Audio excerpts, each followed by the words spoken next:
आज हम एक ऐसे सफर पर निकलने वाले हैं, एक ट्रेन का सफर, जहां एक बड़ी ही अजीब बल्कि रोंगटे खड़े कर देने वाली कहानी ने जन्म लिया। कहानी है भेलपुरी वाली चुड़ैल की। तो चलिए इस सफर की शुरुआत करते हैं। तो सोचिए जरा, एक ट्रेन है लगभग खाली, रात का वक्त, और इस ट्रेन में एक लड़की है गुंजन, बिल्कुल अकेली सफर कर रही है। और ट्रेन की जो वो खामोशी होती है ना, वो माहौल को और भी ज्यादा डरावना बना रही थी। कभी सोचा है कि देर रात लगी हल्की सी भूख जानलेवा भी हो सकती है? सुनने में अजीब लगता है ना? पर यही सवाल इस पूरी कहानी की जड़ है, और इसका जवाब सच में होश उड़ा देगा। तो कहानी का पहला पड़ाव आता है एक वार्निंग के साथ, एक चेतावनी, और फिर एक ऐसा खतरा जिसका किसी को अंदाजा नहीं था। सब कुछ शांत था और तभी अचानक एक आदमी चिल्ला उठता है। क्या कहता है?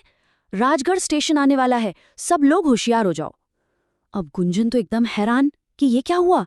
और इससे भी ज्यादा अजीब बात ये थी कि ये बोलने के तुरंत बाद वो आदमी और ट्रेन में बैठे बाकी सब लोग मानो किसी ने बटन दबा दिया हो, गहरी नींद में सो जाते हैं।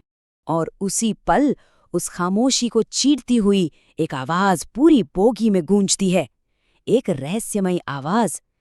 लंबा सा घूंघट डाले कोई भेलपुरी बेच रहा था।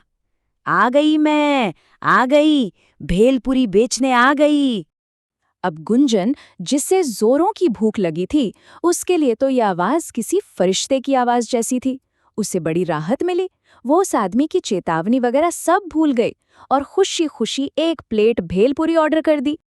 गुंजन ने फटाफट भेलपुरी खत्म की और पैसे देने के लिए पूछा, लेकिन जवाब में उससे मिली एक डरावनी हंसी, और उसके साथ एक ऐसा जवाब जिसने गुंजन के पैरों तले जमीन खिसका दी। पैसे नहीं, कीमत तो कुछ और है। और फिर उसने अपना घूंघट हटाया। गुंजन की तो आंखें फटी की फटी रह गईं। घूंघट के नीचे कोई औरत नहीं थी, बल्कि एक खौफनाक चुड़ैल थी। और इससे पहले कि गुंजन चीख पाती या कुछ समझ पाती, वो चुड़ैल उसे अपने साथ ले गई। लेकिन रुकिए, कहानी यहाँ खत्म नहीं होती। उस रात ट्रेन में दो लोग और भी थे। दो लोग जिन्होंने ये सब कुछ अपनी आंखों से देखा। एक बुजुर्ग पति पत्नी, और उनका यहाँ होने का एक बहुत खास मकसद था। इनका नाम है पंकज और राधिका। ये कोई आम यात्री नहीं थे। ये बुजुर्ग जोड़ा हर रात, जी हाँ, हर रात इसी ट्रेन में सफर करता था। और इनका सिर्फ और सिर्फ एक ही मकसद था, लोगों को उस भेलपुरी वाली चुड़ैल से बचाना।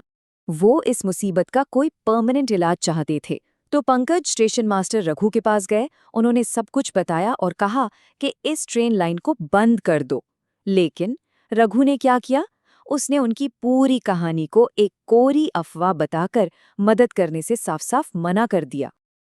अब जब सिस्टम से कोई मदद नहीं मिली, तो राधिका ने फैसला किया कि वो खुद कुछ करेंगी। उन्होंने इस शैतानी ताकत से सीधे सीधे भिड़ने के लिए एक बहुत ही अनोखा प्लान बनाया। तो आखिर क्या था राधिका का प्लान? बड़ा सिंपल लेकिन जीनियस। उन्होंने एक बड़ा सा झोला अपने घर की बनी, बिल्कुल सेफ भेलपुरी से भर लिया। लॉजिक एकदम सीधा था। अगर सारे पैसेंजर्स पहले से ही पेट भर के भेलपुरी खा लेंगे, तो उस चुड़ैल से खरीदेगा कौन? और पता है क्या, राधिका का ये प्लान एकदम काम कर गया।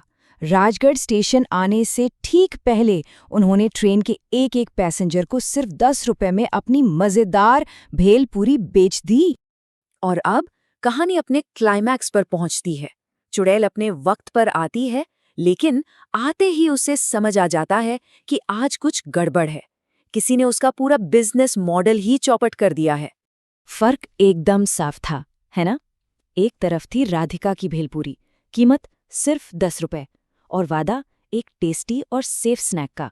और दूसरी तरफ थी चुड़ैल की भेलपुरी, और उसकी कीमत एक इंसान की जान। चुड़ैल हार नहीं मानती। वो शीतल नाम की एक पैसेंजर को अपना शिकार बनाने की कोशिश करती है, लेकिन तभी राधिका उसके सामने आकर खड़ी हो जाती हैं। वो उसे सीधे सीधे चैलेंज करती हैं। और फिर शीतल को बचाने के लिए राधिका वो करती हैं जिसकी किसी ने कल्पना भी नहीं की होगी। वो चुड़ैल की भेलपुरी खुद खा लेती हैं। वो अच्छी तरह जानती थीं कि इसका अंजाम क्या होगा, पर उन्होंने ये निस्वार्थ बलिदान दिया। और चुड़ैल, वो अपनी कीमत वसूलती है। वो राधिका से कहती है, चलो अब मेरे साथ, मेरा भोजन बनने के लिए। और वो उस बहादुर औरत को अपने साथ ले जाती है। राधिका तो चली गईं। अब पंकज इस जंग में अकेले रह गए। उन्हें अकेले ही इस मिशन को आगे बढ़ाना था, लेकिन इस कहानी में अभी एक आखिरी और सबसे बड़ा ट्विस्ट बाकी था। अगली रात आई। पंकज टूटे हुए दिल के साथ अपनी पत्नी के बिना उसी ट्रेन में अकेले बैठे थे। वो बस यही सोच रहे थे कि अब अकेले इस चुड़ैल का सामना कैसे करेंगे। वो किसी भी बुरी से बुरी चीज के लिए तैयार थे। वही वक्त हुआ और घूंघट वाली चुड़ैल फिर से आई, पर इस बार कुछ तो अलग था। उसने पंकज को भेलपुरी दी, पंकज ने उसे खा लिया और सिर्फ एक निवाला खाते ही उन्हें सब कुछ समझ आ गया। तो ये है कहानी का सबसे बड़ा सीक्रेट। वो नई चुड़ैल कोई और नहीं बल्कि खुद राधिका थी। हाँ, चुड़ैल बनने के बाद उन्होंने उस शैतानी ताकत को हराया, उसे खत्म कर दिया और फिर उसकी जगह ले ली। अब वो हर रात भेलपुरी बेचती हैं, लेकिन किसी को भी नुकसान पहुंचाने के लिए नहीं। राधिका का बलिदान उन्हें एक मॉन्स्टर से एक रक्षक बना गया। और ये कहानी हमें एक बहुत गहरे सवाल के साथ छोड़ जाती है। क्या कोई राक्षस एक बचाने वाला, एक रक्षक बन सकता है? इस कहानी को देखें तो जवाब शायद हाँ है।